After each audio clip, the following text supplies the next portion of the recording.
বহুল আলোচিত বুয়েট শিক্ষার্থী আবরার ফাহাদ হত্যা মামলায় মৃত্যুদণ্ডপ্রাপ্ত আসামিদের আপিল ও ডেথ প্রেফারেন্সের শুনানি শুরু হয়েছে। বিচারপতি AKM আসাদুজ্জামান ও বিচারপতি সৈয়দ এনায়েত হোসেনের হাইকোর্ট বেঞ্চ আলোচিত এই মামলার শুনানি চলছে।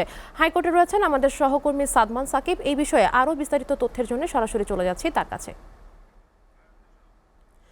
সাকিব, বর্তমানে সেখানে কি চলছে এবং রায়ের ব্যাপারে আপনি কি জানেন, আমাদেরকে বিস্তারিত জানাবেন।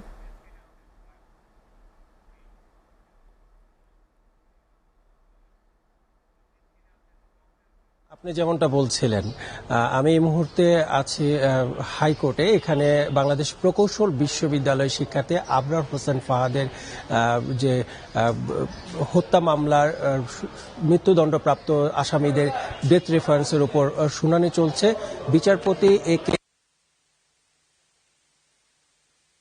চলছে এই শুনানি আজ সূচনা করেন অ্যাটর্নি জেনারেল আসাদুজ্জামান।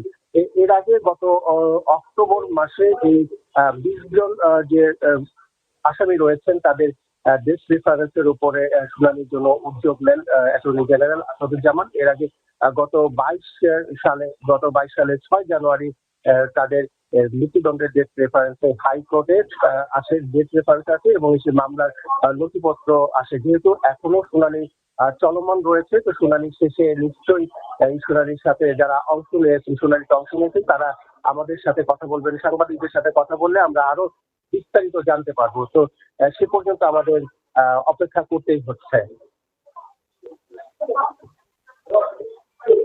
যে আমার কাছে এই ছিল এখন পর্যন্ত সর্বশেষ। সাকিব, আপনাকে ধন্যবাদ।